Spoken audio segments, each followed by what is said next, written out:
A freezing night in December, and a host of well-known faces from the sporting world and beyond gather to pay tribute to an all-time Celtic great. Despite thick fog and travel delays, Alec Ferguson and his Manchester United side finally arrived to provide the opposition for Paul McStay's testimonial match. It was a very special night for the Celtic captain, marking his 14th year as a first-team player. As the teams prepared for the game, there was time for some of those who have played with the Maestro to reflect on his career. Because I've carried Paul and I've made him a millionaire and I can't go out and do the business on the park, like, you know what I mean? So it's a bit unfortunate, you know. I've made him a millionaire. There's another one. I've made a millionaire. You can't really look good. Another one's going. McStay, O'Donnell, he's another one. The McStay I've definitely made a millionaire. As I said, I'm disappointed that I can't. For the first time he'll really be caught out his life, you know what I mean? And then that'll be the rest of it. Thanks, Paul.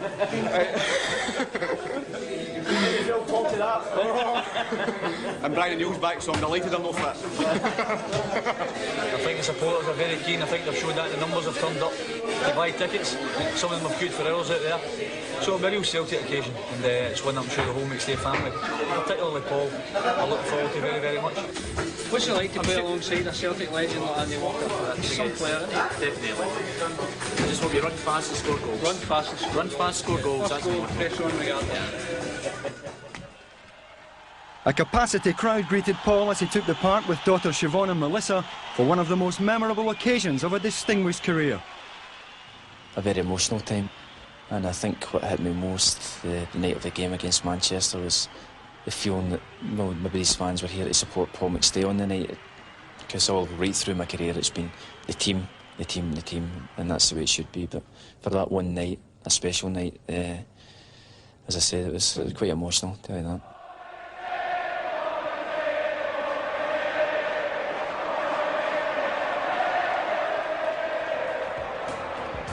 Paul's Parkhead career began at an early age. While still at school, he already trained at Celtic Park, and the Celtic manager of the time had no doubt about where his future lay. I spoke to his teachers and they said, look, Paul's not really an academic, you know. He says, so we hope he makes it in football. I said, well, I think he's a certainty. So we got him released from school about 6 months early, basically on a work experience situation. So in actual fact, Paul was at Celtic Park, maybe learning the first stages of his apprenticeship where he's still been at school. The young McStay stood out among a rake of talented youngsters, which included his elder brother Willie. When he came in, I was established in the youth team and then established in the reserves as Paul was coming on full time. And I honestly can't remember too many games that we did play together, because we seemed to go through reserve team football in one season. At that time we were a very successful reserve side. The youngsters coming through, Charlie Nicholas, Mark Reid, Danny Craney, myself, John Halfin, Davy Moyes, Jim Duffy was there as well. So there was a backbone of a good young squad there. And Paul came into that at the latter stages along with Jim McInally as well. But he seemed to go through it a lot quicker. And things just click right away for Paul, you know. You tend to wait maybe a year or two for them to fill out physically wise, but McStay was straight in there right away. You could tell he was ready, even at such an early age.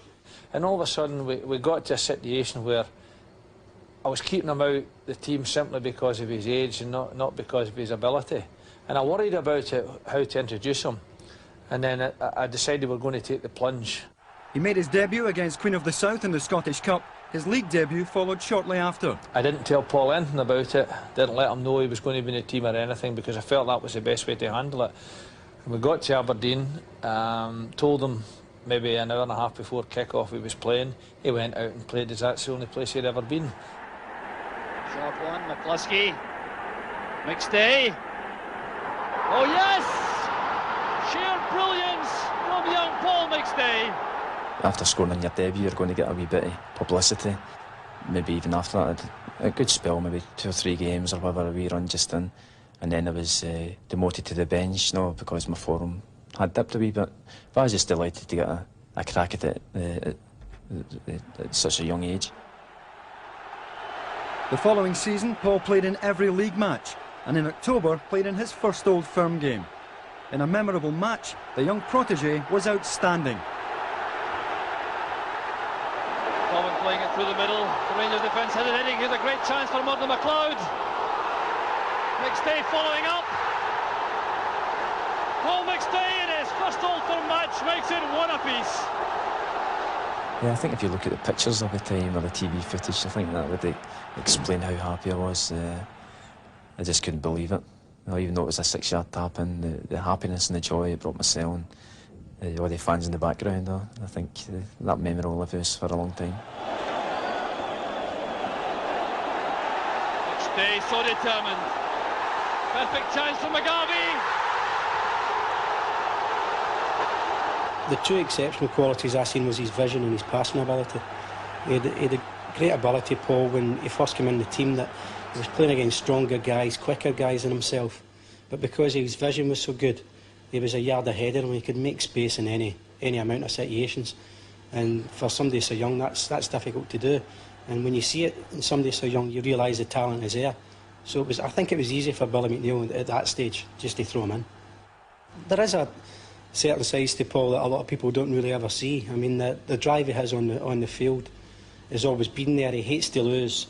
He doesn't always maybe show his emotions that people would say, well, you know, he doesn't look as if he really cares sometimes, but he does. He takes it really personally and it goes deep. He was also a great ball winner. He would drive himself into challenges and really, without thinking about it, really seriously into challenges. So he had many talents. McCluskey, second chance, that's it. McStay, 1-0.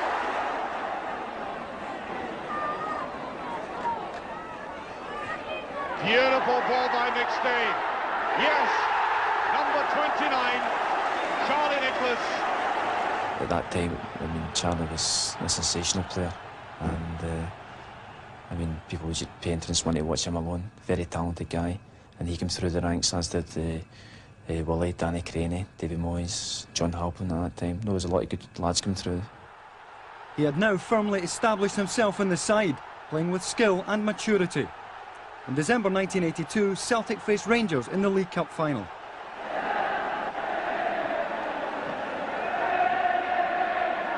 Robin, a good position for Celtic, and there's a goal.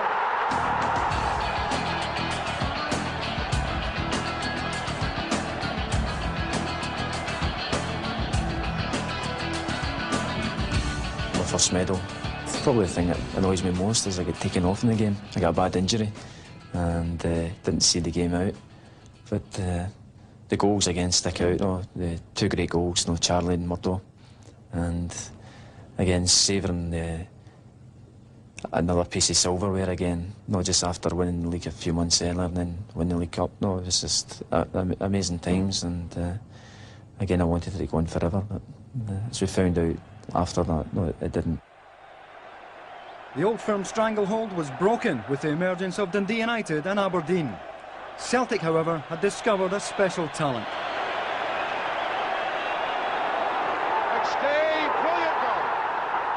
The most outstanding thing is his poise. He's got marvellous poise, and as soon as he gets control of the ball, you see he knows exactly where the ball is. His head's up, he's looking to see where he's going to play it, who he can introduce to the game. He's got a marvellous awareness of what's going on around about him. Always seems to have time in the ball, which is the hallmark of all great players.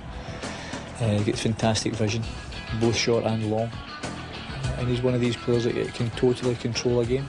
And there's a lot of great players in the world, but maybe do it for maybe a 10 or a 15 minute spell in the game, and they hope that in that time they do their damage. Paul McStay, I've always felt, was someone that can go and can control a game from the start to the finish.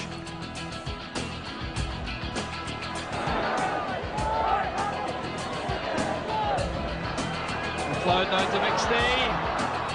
Spans McStay again. Absolutely magnificent.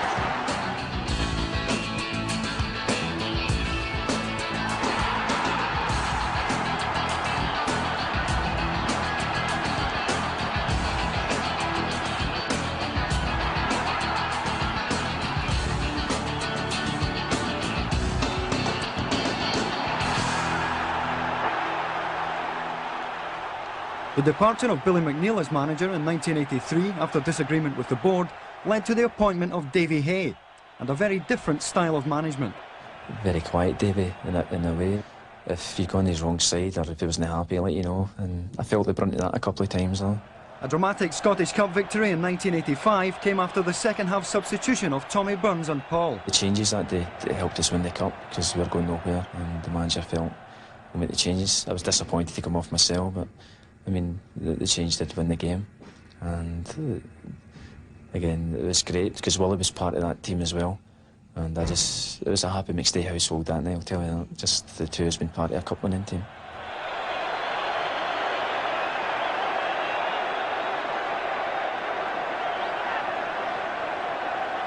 McStay, away from McKinnon. There's the equaliser. The following season saw further drama and an amazing finish to the title race. You don't give up the fight and you never quit, and I don't think any Celtic team should. And I think that proves why, because I mean we were sort of dead and buried around about the turn of the year, and we just kept on plodding away, you know, just doing some good stuff, getting results, and eventually we won the league in the last 10 minutes of the season, really. No question about it, Celtic are certainly playing like champions. Archdeacon testing Tom Wilson. Makes his way to the byline. Here's Gordon McLeod now. McStay. 4-0 to Celtic. Paul McStay. Well, Stuart, we need 2 bites. Now that must be a goal for Dundee. Sheer bedlam around the stadium. Well, you don't need to hear any more news than that. Dundee clearly has scored at Dens. And let's lift off here at Love Street. It was just amazing scenes at Love Street that day. I don't think anybody could believe that we did it. No, we were always hoping that maybe something like that would happen. And probably my dad was one of the few who really believed that we would do it. He was always saying to me, keep going, you're going to do it. No, because hearts will slip up and you've got to be there when they do.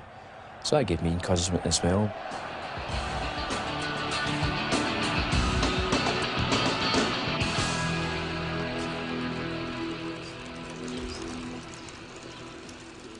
Where I was brought up, Larkhall, it was my father and another man who started the local boys club team, really, because we'd all been knocking about on the streets and messing about that way. And he started up a local team, Meadowhall United, which Willie and myself get involved in, and then later Raymond. So it showed you how much he was wanting us to be involved in the football scene, because it's a game that he played as well at a good level at junior, and he wanted us to, because we had an interest in it, he wanted to give us a start, because there was nothing round about the area at that time, and he's seen that as maybe a wee gap to be filled, and I thank him for that. I tried to make them benefit from the mistakes that I made. Being in charge of the boys' club and taking over the school team at an early age helped me be very influential in what they did. I wouldn't depend on anybody else doing it, which happens a lot with boys' clubs and whatnot. People run them out for their own glory, a lot of them, and not thinking the progress of the kids. As my dad said, I was a late developer. I started when I was 7, which is I suppose quite late for a McStay to start kicking the ball about or getting a real interest in it. Paul actually was very much advanced for his age. He always played 2 years above himself. Even from early days at school, he was 8-year-old playing in the primary school cup final. It was a prestigious one in our local area. He was actually man of the match, playing against kids of 11 years of age. And he'd done that right through his career in the area we come from as well, out in Larkhall. The McStay name was always connected with Celtic. The McStay connection goes back all the way to 1912, when Paul's granduncle Willie McStay first joined the club. He went on to become captain. That honour was also bestowed upon his brother Jimmy, who succeeded him as skipper in 1929. Well, Jimmy managed the club for a short period, and the two of them actually played in the same team as well. They won things here, and there's not been that many managers of Celtic Football Club, and it's great that a McStay has been involved there. The family were steeped in Celtic, and Paul soon became a keen supporter. They started at an early age, and that is the thing about the club. there's so much family involvement in it, really. You know, so from an early age, you're taken away to the games. And I always remember playing for Meadowhall one day, and actually the supporters bus stopped at the side of the park, and I was substituted so that I could go and watch Celtic playing up in Perth. So there I was, jumping in the Larkhog Celtic Supporters Club with my red, white and blue Meadowhall strip on, so I got a bit of abuse for that. Paul also had the benefit of learning his trade from a footballing legend. In my early days at Holy Cross, there was a competition to go and train with and meet the great Pele. I think the day he walked in, just in awe. No, you'd only seen this guy on TV. He's like a bit of a god, really, to any young footballer at the time. And I presented him with a Celtic jersey, which I still get the pictures of. The talented youngster became the only player to have played for Scotland in all 3 underage teams, and was described by national youth coach Andy Roxburgh as the most exciting young player he had ever seen. Every Scottish team that was picked at one stage, Paul seemed to be involved in it, you know, youth level, under 16, everything. And I worried that maybe he was getting overplayed at too early an age. The first time I saw him playing, I knew that this was an extraordinary talent. I remember going down to Wembley to see him playing in that magnificent Schoolboys International, and in great company. He still looked a real piece of polish and a real piece of class. Floating high once more towards Coyne, the big number 5 would come up. And Scotland now with McStay, a chance and a goal! 1-1. The Scottish captain has equalised. Paul McStay making his record 16th appearance for Scotland today and celebrates with an equalising goal. Here's Dick. Hey, very past his man nicely. A lovely bit of style there by Dick. Played back there. Oh, and a chance in McStay has made it 2-2. The famous 5-4 victory at Wembley. Amazing the response I got when we came back up the road. Like, all the lads were inundated with press and things, wanting to know about the game, because I think it made such a big impact at the time. Winning at Wembley was a special moment. There were 72,000 that day. English kids. I think we went down with 3 bus loads, and actually his mother and I went down, and the coach from Holy Cross School, full of kids, and what they were going to do, we were going to beat England and out-sing them, out-shout them. We got the fright of their lives in the landing there and seen hundreds of English buses going in. But the performance of the boys was just magnificent, an all-round performance. And Paul scored 2 great goals. John McStay is justifiably proud of Paul's achievements, as indeed he is of all 3 of his sons. None more so than in 1984, when Willie and Paul both scored in a 3-0 defeat of Rangers. For Paul and his wife Anne-Marie, the warmth of a close-knit and supportive family is invaluable and provides a means of relaxation, even if the talk invariably turns to football. His brother Raymond, who was also in Celtic's books for a time, knows the importance of his family to Paul. He's quiet when he's around people he doesn't know, but when he's in the family atmosphere and maybe a couple of beers, then you see the real Paul McStay. You know, because anybody that knows him, like the way family knows him, are close friends, know he's not quiet. People are very comfortable with him. Oh, it's not, oh, that's Paul McStay. It's just one of the family. He's not treated any different, and he would never want that way anyway. And I think that sense, his close friends and his family is where he relaxes. He doesn't go seeking attention. He just relaxes with his wife and family.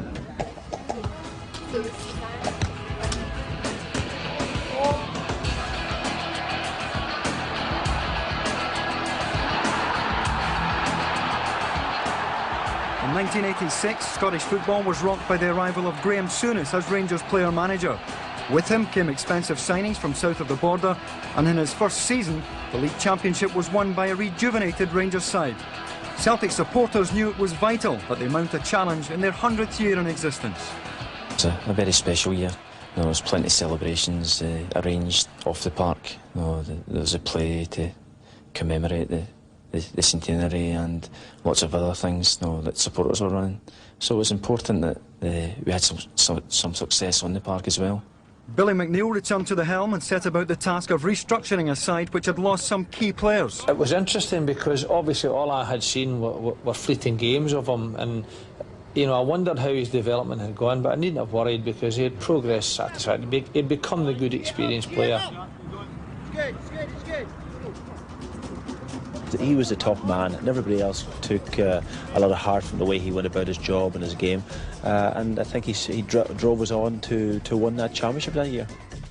It worked marvellously well for that particular year. Just something I think in Celtic's history that it had to be done at that time, and it all gelled together perfectly. Gary Mackay, Rogan in a very good position here. Oh! Went beyond everybody in front.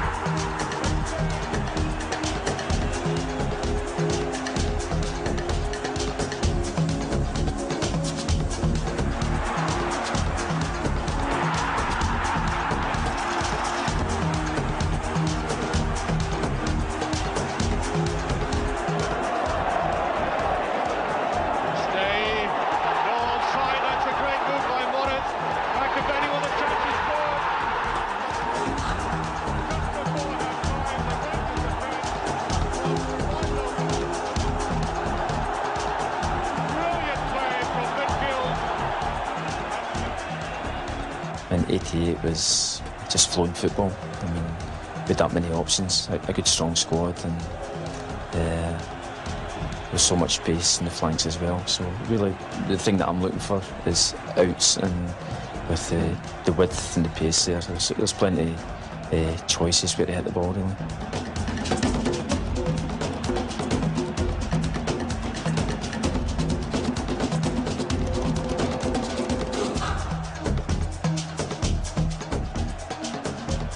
In an outstanding season, 23-year-old McStay was voted both Players and Writers Player of the Year and played in every league game.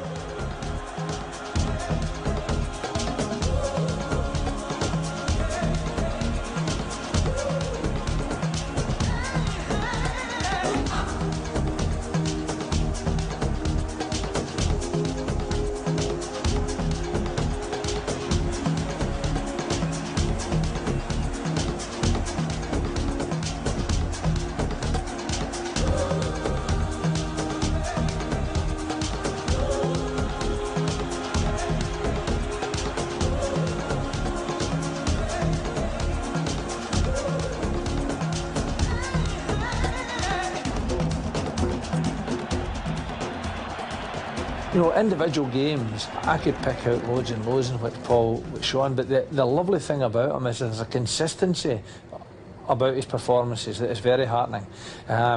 What people maybe don't appreciate is that he really works hard in games. It's not just a case of games coming to him. He sets out to put himself right in the engine room, and he invariably is in there. And when things are going for him, then he's really tremendous to have on your side.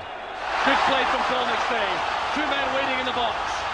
There's McStay looping it across to Rogan on the far side. It's back to Billy Stark. Appeals for handball against Goff, but still not clear for Rangers. There's Paul McStay. Paul McStay with the open goal. 21 minutes into the second half.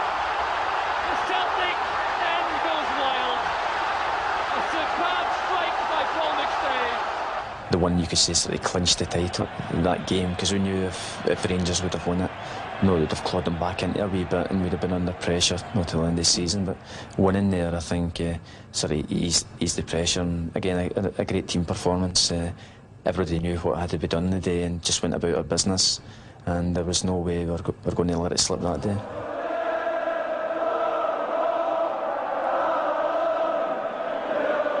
I don't know what the official record for the crowd was. There must have been about 80,000 in there. You know, they were on the track and everything, and the scenes were quite incredible.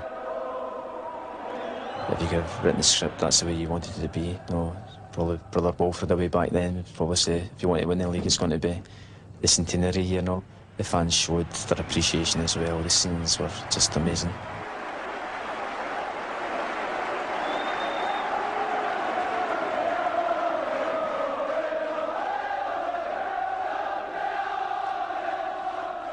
Throughout that year, Celtic had provided a series of fighting performances, coming from behind to secure crucial victories. The Scottish Cup final of that season was heart-stopping, even by Celtic standards. Gallagher! It's a magnificent goal for Dundee United! If things weren't going well, there was that spirit and belief, self-belief, that we could still go and win a game with 5 minutes to go. Good play by Rogan. Equaliser by McAvenny. Frank McAvenny for Celtic. A sea of green and white. Again, United went one ahead, but the old spirit came through again, the determination, and I suppose we were saying, well, it's our year, we're going to take this one as well. They're stuck. McAvenny. Frank McAvenny has won the cup for Celtic.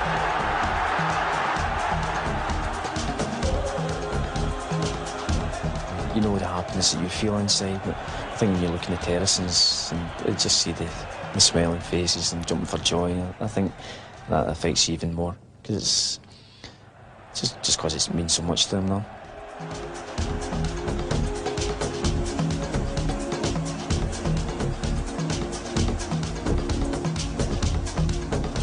What was a special year for Paul, his wedding to Anne-Marie McGarity was further cause for celebration, and the Greenock girl became his wife during the close season.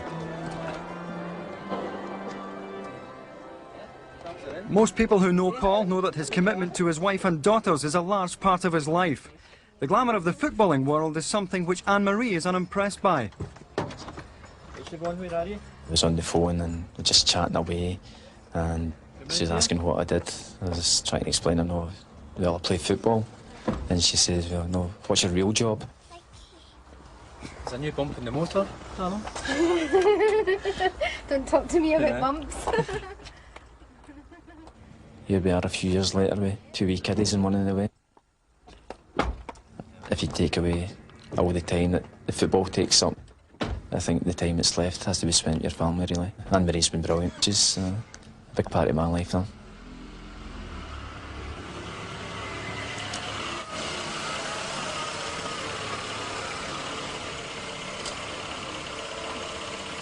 I think the kids give you a form of escapism, I suppose. I think that's what helps distract them, maybe, and helps them to get over things. You always put things in perspective. I think he's realistic that way. He knows that there's more to life when he's finished football. But just now, it's awful hard for him to take when they lose.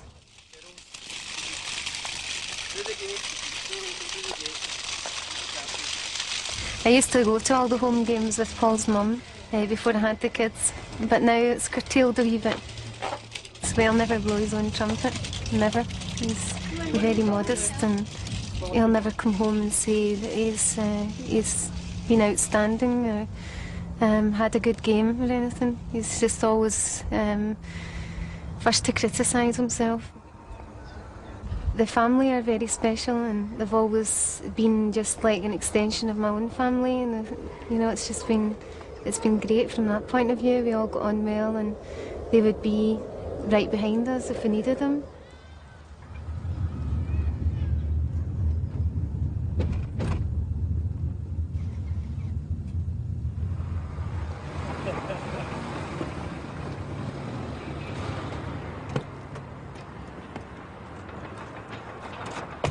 In every footballer's career, the spectre of serious injury can loom large.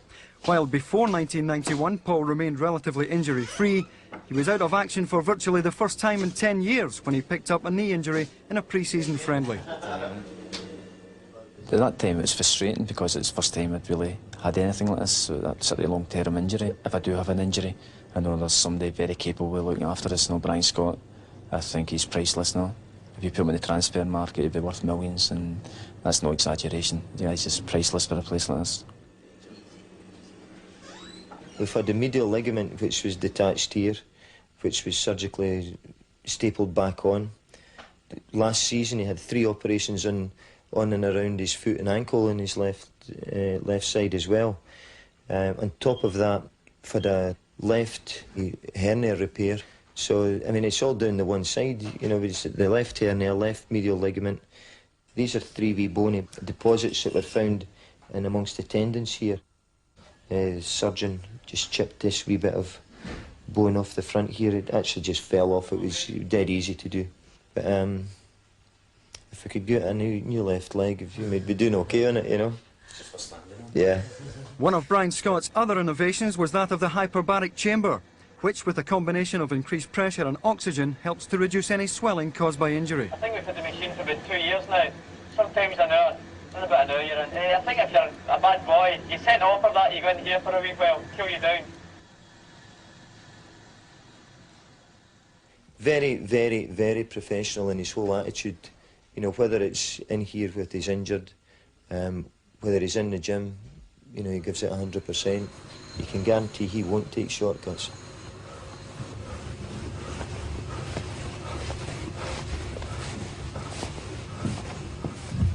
But the thing is about him is he's training. He works very, very hard every single day in his training. You know, and I think anybody who came in as a young boy, you'd probably need to look at Paul McStay and say that's what you want to achieve. And he's still doing that, and he's 31. And he's still working as hard as anybody, and he still wants to be a success. And nobody hurts more than Paul McStay than Celtic could beat. McStay picks it up for Celtic. Paul McStay! Despite a good start to season 89-90, there was to be disappointment for Celtic in the title race. After the previous year's highs, I wanted to go in and win the championship again. That didn't materialise, but we managed to get a bit of silverware anyway, and it's crucial for a place like us to keep on winning things. I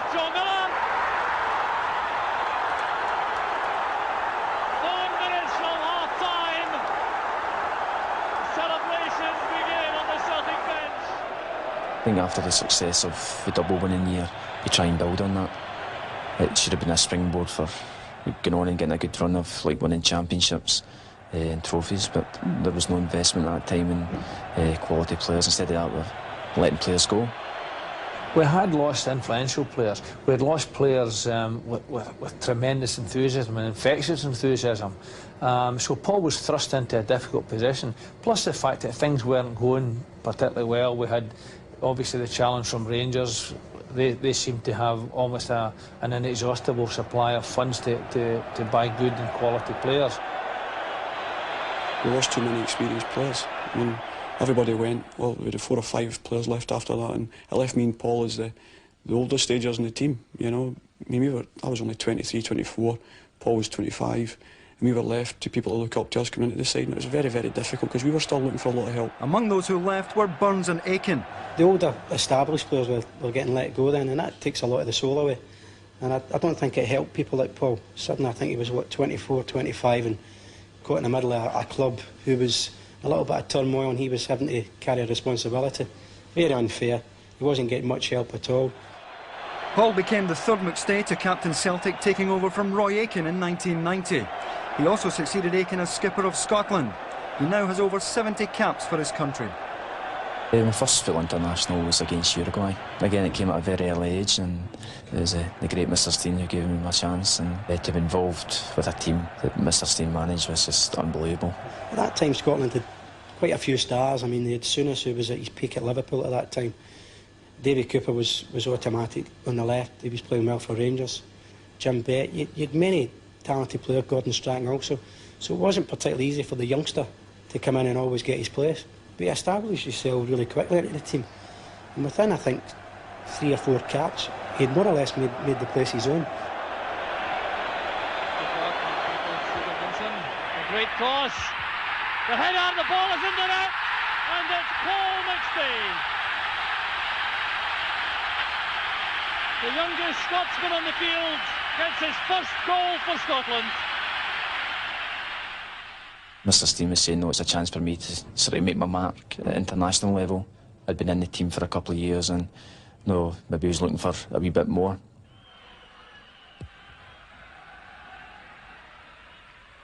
Cleanly won by McLeish. McLeish with a lay-off to Paul McStay. And a great goal from McStay. Sheer genius from the Celtic midfield player. And Scotland go 2 in front. Well, we weren't tired of watching this, and he took the layoff from Dalglish, advanced a few steps, And look at the power in the shot. Well, until tonight, he'd never scored for Scotland. But now, in his 8th international, he's made it 2. And I can tell you that that goal from McStay brought Chuck Steen off his seat on the bench right onto the track. Paul relished the opportunity to play with one of his boyhood heroes. My idol was the king, Mr. Dalglish. I think he is unbelievable. Just so much talent. And to play alongside him, I think that's when you truly see how good a player he is. Paul went to Mexico with Alec Ferguson and the Scotland squad in 1986 and played in the last game against Uruguay, enjoying the opportunity to amass valuable experience. What can he do? Oh, brilliant goal! Oh dear, that is superb. It caps one of the finest midfield performances by a Scot I've seen in years. Despite a disappointing World Cup in Italy, Paul remained a committed and enthusiastic performer for his country and made a significant contribution to Scottish efforts to qualify for the 1992 European Championships in Sweden.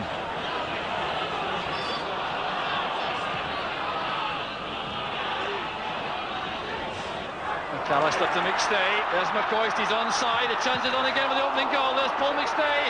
This should be the opener. Scotland have made the breakthrough. The smile on the face of Paul McStay heralds his 7th international goal. On the 14th of October 1990, he surpassed Danny McGrain's Parkhead record of 62 caps to become the most capped Celtic player ever.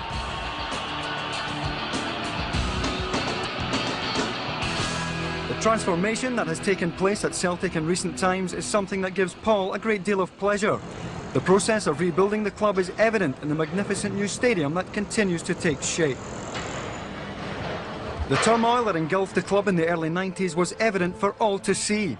Against this background, Paul was forced to consider the option of seeking new challenges further afield. Press speculation abounded about his future as his contract came up for renewal in the close season of 1992. Really, I just wanted to see what my options were. I think I said that many times when I was asked. I just want to see what my options are. I want my contract to run out.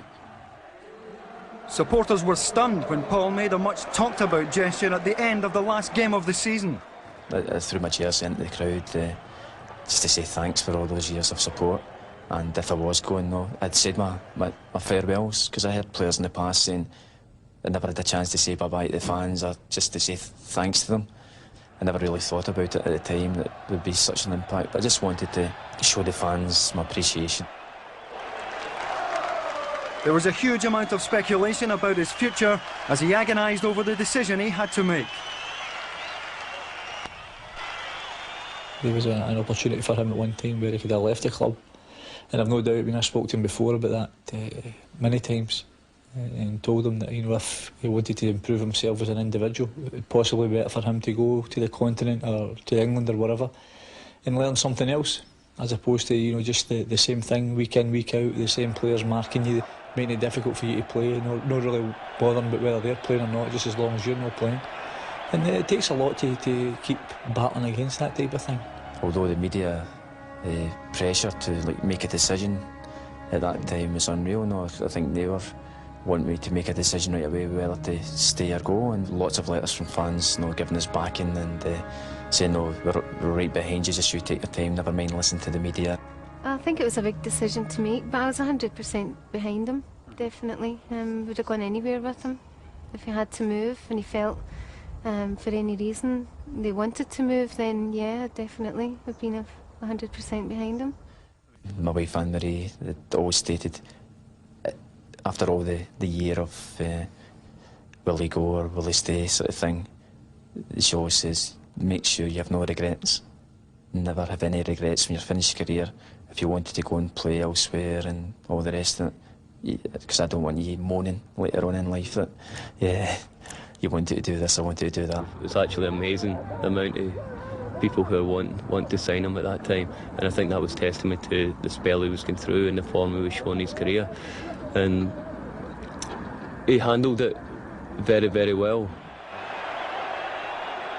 After an outstanding performance in the European Championships, Paul was ready to make his decision.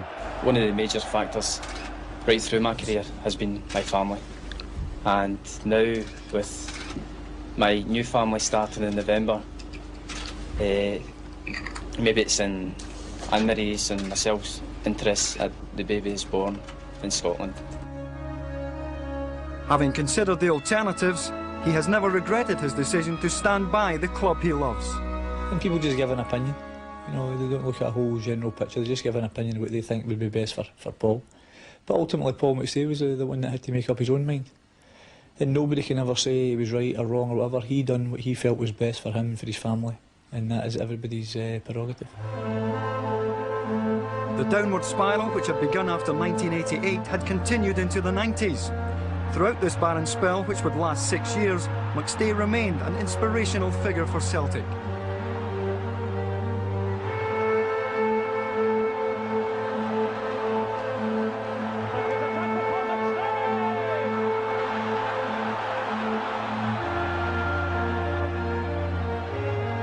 Billy McNeill departed to be replaced by former Irish international Liam Brady, but the problems at the club ran deep and success remained elusive. Liam had great ideas. I think at that time, even if you ask fans, he had us playing a lot of good football. The only thing that was lacking was a bit of punch, you know, a bit that killer thing. But there were so many things wrong. I mean, we still supporters turning up week in, week out, which was frightening, but still so many things wrong behind the scenes. We've shared a room now for, what, 10 years, 12 years, we've been in the first team together, and I know how much he was hurting and how much we sat and spoke about it a few times. Sometimes you don't like speaking about it because you try and forget about it at times, and I knew how much he was hurting because both of us had the same feelings for the club, and we knew there were certain guys coming in, there was people coming in not with the feeling of the club that we had, because it was probably brought through his family, the same as it was brought through my family, what Celtic meant to each other, you know, and that was getting lost, and Paul couldn't handle it, I couldn't handle it, and we found it very, very difficult. So I think Paul's got to take great credit the way he held his head up, being captain of Celtic Football Club at a very, very, very difficult time. Boyd, McStay.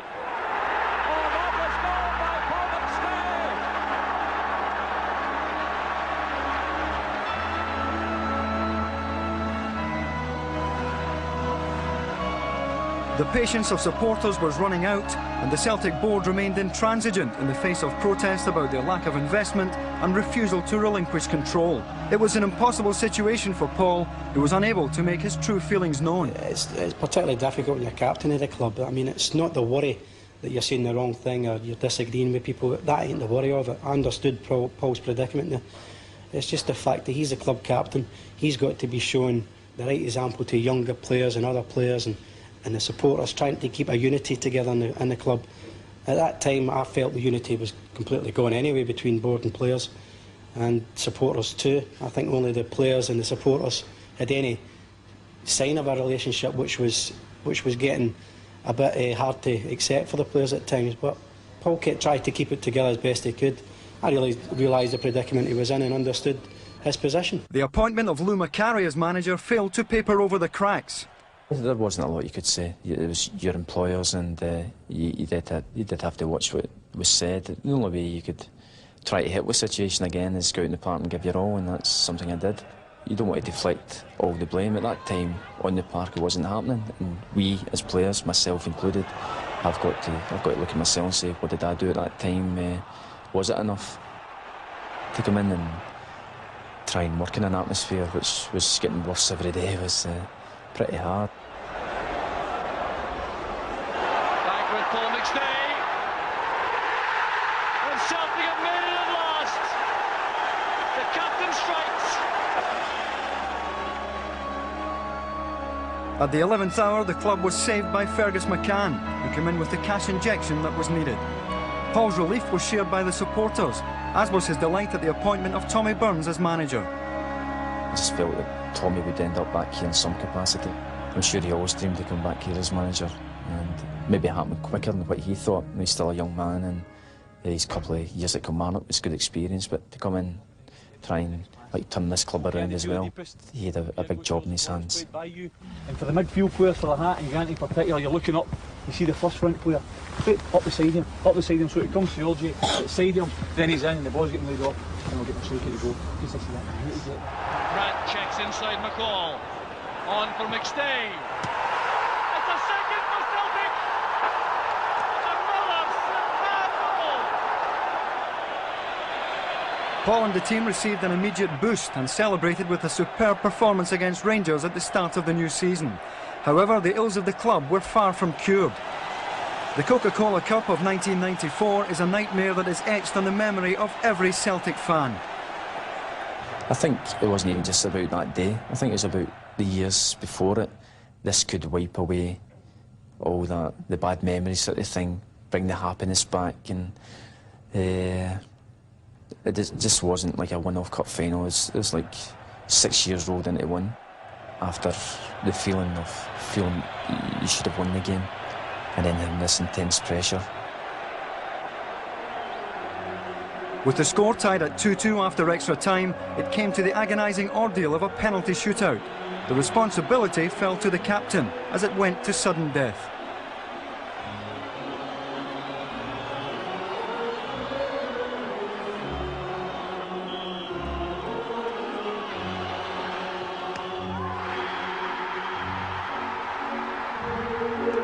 The keeper saved it. The keeper saved my penalty, and I just felt like the whole world caving in, really. It was just unbelievable. So they fight back the tears. I just felt, just said to them, look, just control yourself now. But later that night, I just couldn't handle it anymore now. It was just cracked, that was the word. I remember running from my seat down through the front door of Ibrox out to be with him, to comfort him, because he must have felt the whole world had collapsed on him at that particular time. But he never went moaning about it. He took it as part of the responsibility of what he was there to do. He was a captain of Celtic. He'd put his life into football, and that was one of the downs. I didn't even feel sorry for myself. I felt sorry for the Celtic fans who turned up that day. Fully hope of winning this trophy. I just felt so hurt for them, so gutted. It wasn't even self-sympathy, it's just that I'd missed this penalty that could have turned things, and it was just hard to handle now. But again, you say, how do you get back from it?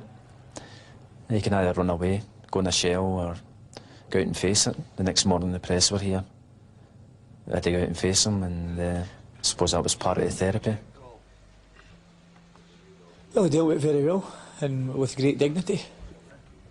Very difficult for him to come through that, because I know he'd wanted it so much to win that cup, and losing it, and in the manner in which we lost it. I mean, a penalty thing, it's nothing. I mean, he's brave enough to go and take it, and it's one of these things that was just meant to be.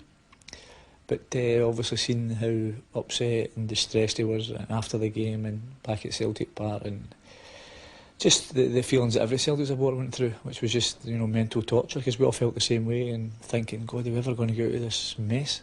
The only way that I know how to answer is on the park, and I knew there were still things to play for. The fans' reaction, the following game, helped tremendously. I think the reaction at Easter Road, with the band, "You'll Never Walk Alone," Paul. I just felt it let all these guys down, though, and I didn't know what to expect that night. And that showed me what they thought of me, and that they would be there for us now. Paul had a lump in his throat that night for the response he got, and that tells you what the punters thought of him, and that tells you immediately Paul will get it out of his system. The Scottish Cup campaign provided Paul with the opportunity to make amends. From such a low with the Coca-Cola Cup final to such a high with the Scottish Cup in 6 months as well, and that only came through hard work from the team. We'd experienced disappointment, and we just wanted a bit of silverware, and we knew what was needed.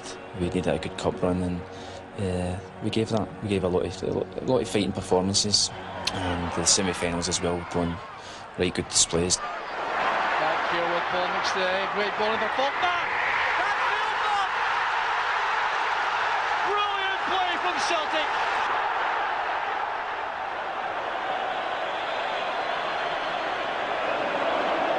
Good play from McStay. This is McLaughlin. Collins wide on the left. The final wasn't a classic, but the main thing was just winning that cup. after playing well in the Coca-Cola Cup and losing it, we just wanted to win this one. We needed it so badly. What people don't realise is the unbearable pressure that we were all under that day, and none more so than Paul himself, because I know what he must have felt that day, and I was looking at him during the game and praying for him during the game that we just get this, because I knew that once he'd won that trophy he would have the belief again, and so it proved. McLaughlin sends over a good cross, that's awkward. Jimmy Boyle scrambles the ball away, but only as far as McKinley. That's for Van Hooydonk. Great header! And Celtic are ahead!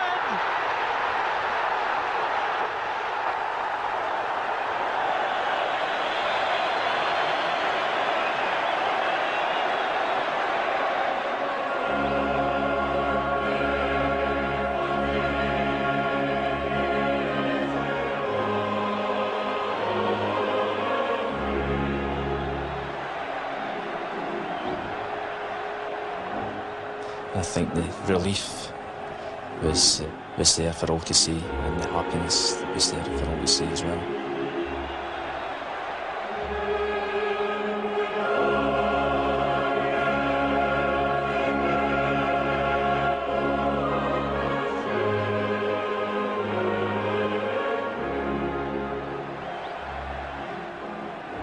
There was nobody any happier to see him going up these stairs himself. Just so thrilled for him, and I think his face in the final whistle and that whole day and night was just a picture, and I'm just so happy for him and for every Celtic supporter.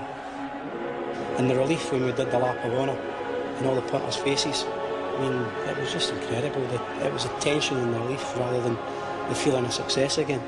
And I think that was the same with Paul that day. It was just, you know, he was exhausted when he got back in the changing room, just because he'd finally done it. That's it. He'd achieved what he'd always wanted to achieve as captain. Had that feeling, and the pressure had gone.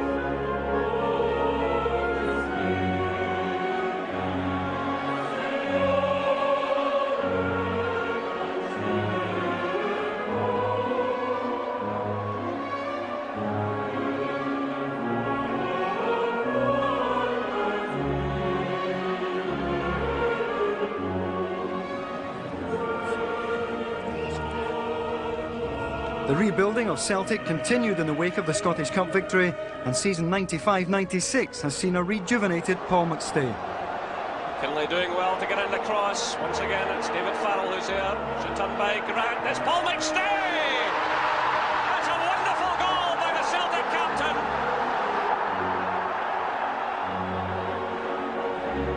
captain. Said some things to him to try and get him back, and said things to him that possibly I shouldn't have said to him, but were done for the right reasons, to try and upset him and to get him angry, because I always felt when he was angry he's a better player. And it worked, and thank God it worked, because there was a long time we were wondering, you know, if he'd lost him or if he'd so many years in the doldrums that he was never going to get out it again. To say some nasty things to him, cheap things, just to have a shot, just to see what kind of reaction we'd get from him, whether he would take the bait or no, and he took it. Although he was my old teammate, old pal, he let me know as well that I better start performing the 2 levels that he knew I could do week in, week out. He didn't want it for a couple of weeks and then fall away. Last year he let me know it a couple of times. He dropped us, and that was hard to take. But we got a couple of wee wrestles over it, but we managed to sort things out, and that's what happens in football. And lo and behold, he come back in, he's worked away, his attitude's been great, and I feel he's been born again this year, definitely, because what I see now is everything I ever wanted for him. And if I had to say some things that upset him, and he's maybe kept it in his mind, they were only said to get the best out of him.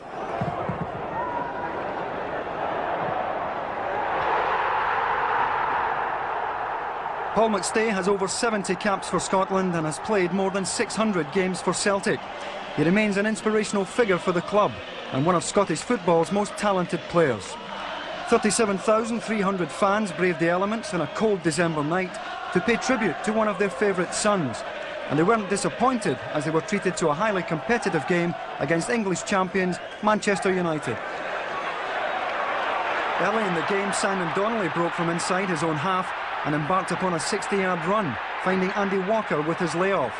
Walker's ball across the goalmouth caught the United defence square, and it fell to Pierre van Hooijdonk to open the scoring with the easiest of chances.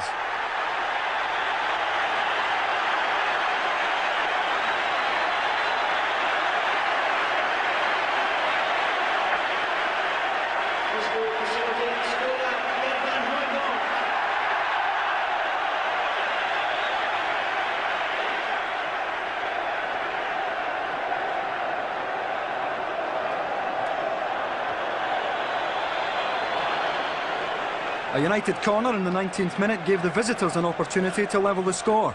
Steve Bruce nudging the loose ball to Paul Scholes, who finished well, beating young Stuart Kerr in the Celtic goal.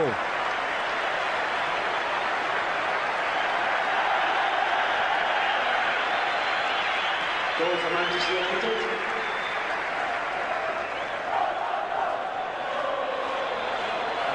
That was the way it stayed until the second half, when a measured ball from Tosh McKinley found Van Hooijdonk 30 yards from goal. Despite claims for a handball, a superb strike from the Dutchman put Celtic ahead. Pierre showing the kind of finishing that has made him top scorer this season.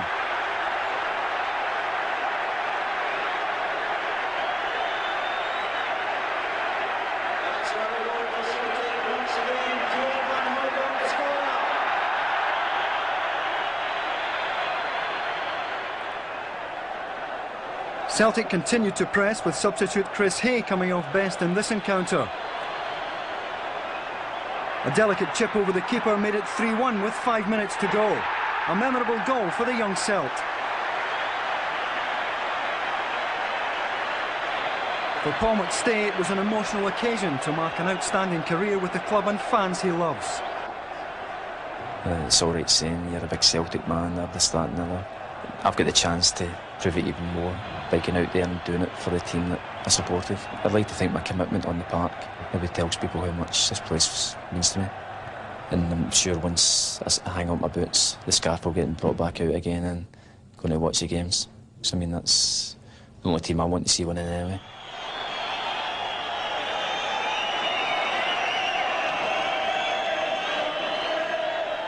From the early days when my mum used to wash the strips and used to sit hanging out the back door, and I mean, that shows you how much my mum was committed. Went to all the games as well, still does. If it wasn't for them, I don't think we'd be where we are now. They encouraged us so much to go and get what we wanted, whether it had been something else, but it happened to be football, and they seen that, so they encouraged us and gave us every backing. Made sacrifices when we needed a new pair of boots as well. All these things will live with me forever. I can't thank you all enough. I know how much this means to me. I've came here many a year on the terracing, watching the famous testimonial nights.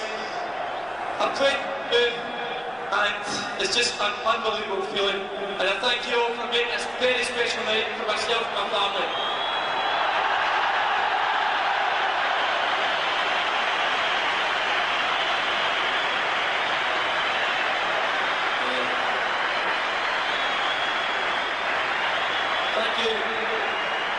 I just feel we've turned the corner now, and I will see good things for the Lions. God bless you.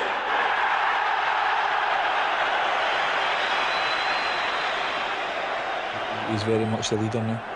He's had all the experiences it's possible. He's played in World Cups, European Championships, League Championship medals, Scottish Cup winners medals, been the captain. Always been one of the main players, and he's got all that experience to call on now. And that is why now that he controls the game for us, and he controls the tempo of the game, and it was so important that we got him back into that frame of mind and playing that way, because he is the one that everything revolves around. He's a great player. He's one of the best players I've played against. He's played at the top now for so many years, both with club and country, and he's played some truly outstanding games, and I think it's fair to say he's one of Celtic all-time greats. When we talk about Wembley Glory, Jimmy Johnson and Kenny Dalglish's, and in years to come we'll be talking about Paul McStay, or the young kids will still be talking about him, I'm sure of that.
the build-up to especially a game like this is very crucial to get away and. Well, yeah, as I say, the lads go down the pub for 2 or 3 hours and then got a couple of strippers. Go for an Indian or something like that. Then we do a wee bit of training in the morning just to sweat out all the drink.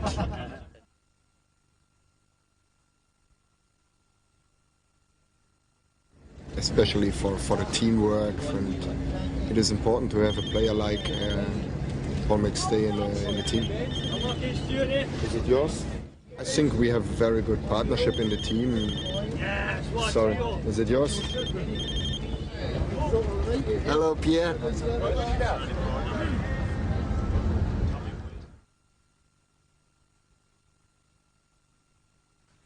You came up to Larkhall with John Clark to get my signature now.